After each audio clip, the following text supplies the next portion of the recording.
Hey guys, welcome to customer acquisition. Now this module, this whole section is going to be fun. I mean, this is like the bread and butter, right? The meat and potatoes. This is why everybody wants the course.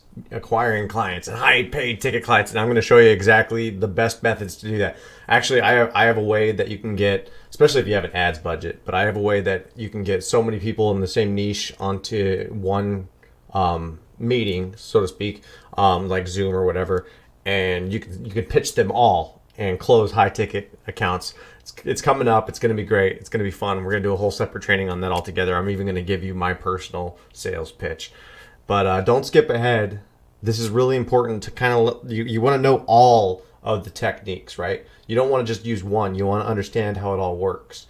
So with that being said, I'm a big fan of breaking mentality, right? Like there's one perception that we have, and that's kind of why we don't ever make it as successful entrepreneurs or business owners, because we have a certain mentality that was established, and it takes a different kind of mentality to get where we want to go.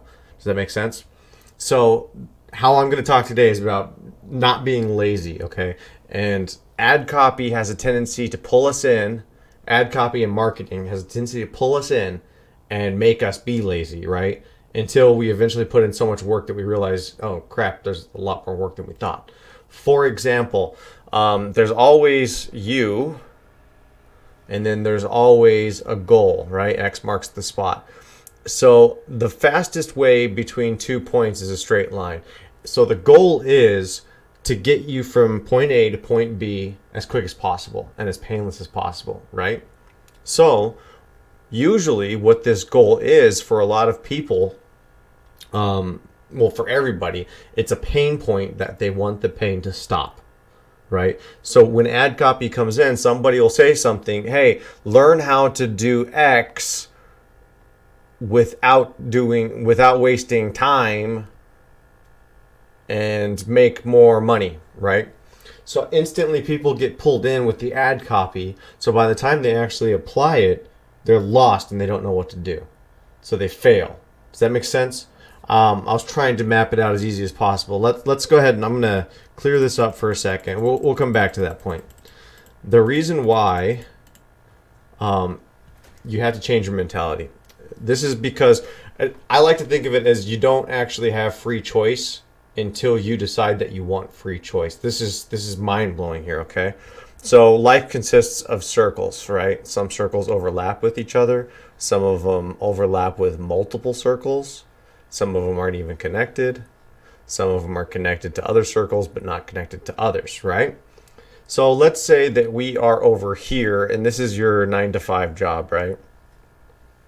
And everybody has a 9-to-5 job. So naturally, these are connected to, let's say this one is the bar, right? This one is your buddies, your friends, right? Goofing off. We'll call it goofing. Right? Oops, I misspelled goofing.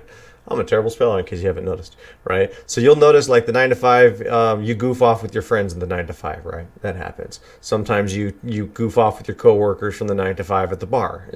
So there's that little connecting intersection, right, where it connects. Over here, you have 6-figure income, right? And then like even further over there, off in the distance, are going to be like the millionaires, right? So you'll notice like the lifestyle that you're living is connected within these circles.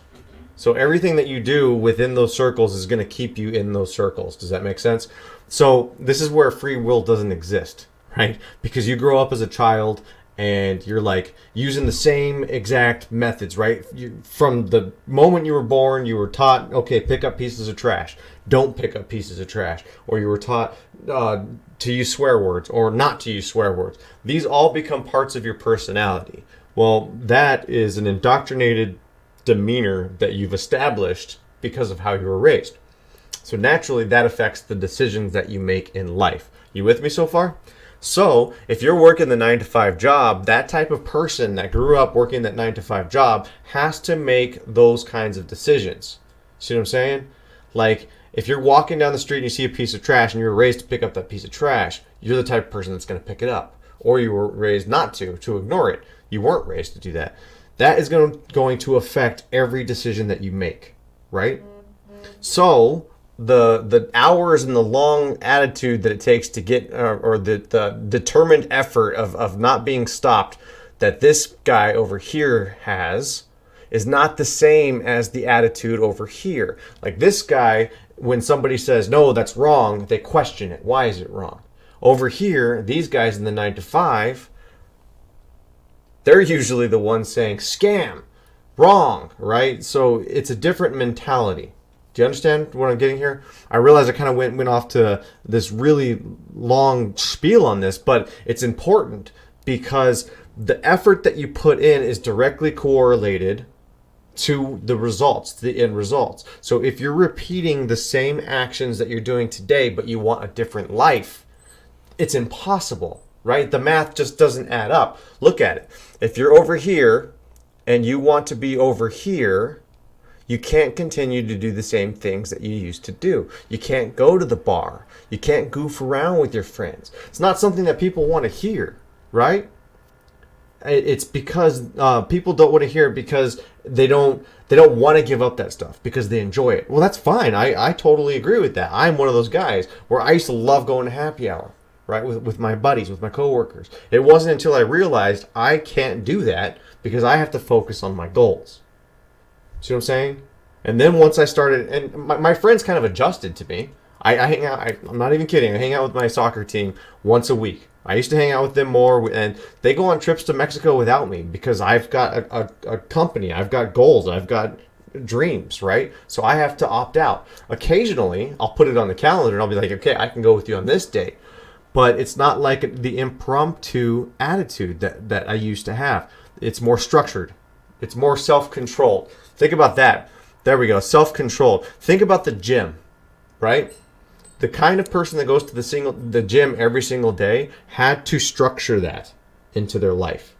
It's not easy to go to the gym. I'm also one of those types of guys. It's not easy to go every single day. You have to fit it in. You have to change your decisions in order to make it a lifestyle. All right? So now the big conclusion comes to don't be lazy. Because what happens now is if you want a $2,500 a month client, and that's a lot of money, guys. Straight up, that's a lot of money. You're gonna struggle to close someone right out the gate at $2,500. Okay, I'm gonna be totally honest with you. Hell, $1,000 a month is a lot of money. Okay, in order for that to happen, you totally have to leave your comfort zone because there's a lot of stuff that's required to get that from a customer. Late nights, phone calls from the client. Not seriously, I can't tell you how many times I've been like I get very few personal hours, right? So I can't tell you where I've been on a date and I get a text message from a client and the world's on fire, right? In their eyes, it's on fire because they're paying me $2,500 a month. So I have to stop what I'm doing, right? But that's a mentality a lot of people don't want to admit, so they stop, they give up. But the beautiful thing about it, because of the outsourcing and all that stuff, now I don't really have to. So if you outsource to a VA, somebody else can handle those. You can get to that point, but you have to put in the work first. You cannot be lazy. If you want to be this, it takes a certain amount of brain power, guys. Brain power and life decisions to get you there. So you got to check your mindset. Every single step in this module, in this section, every single step in the section is going to be about acquiring clients, and it's going to be useful information. Whether or not you apply the stuff is up to you, okay? I can't make those decisions for you. There's going to be some stuff in here that's not easy, right? Especially if you don't have an ads budget, because there's a lot of people out there that don't have $1,000 to drop on an ads budget. And I'm not lying when I tell you that if you have an advertising budget, it needs to be in the range at least of $1,000 a month. And a lot of people don't have that.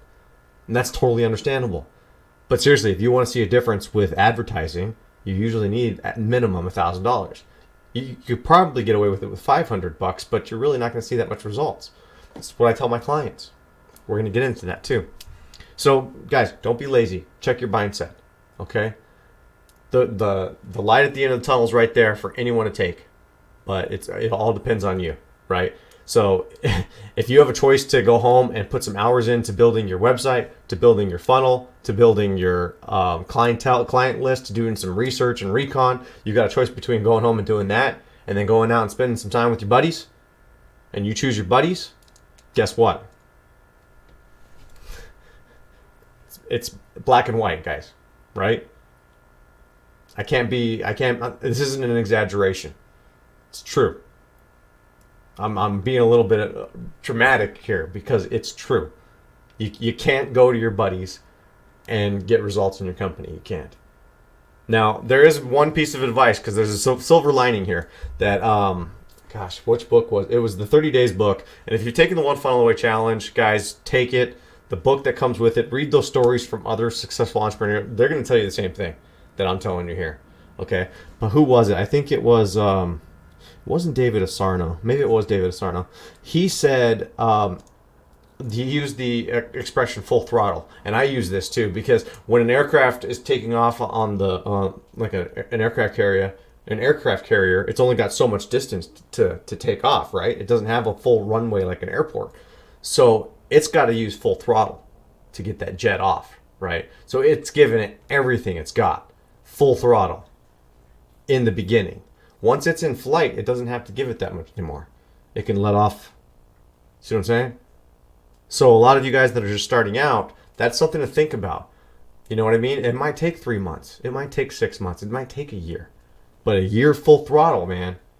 What's it going to be like after that? Okay, cool. I've accomplished the goals that I want. Now I can hire other people to come in and alleviate some of the hard stuff that I've been doing. Right? Light's at the end of the tunnel, guys. But it takes the effort. Can't be lazy. Okay.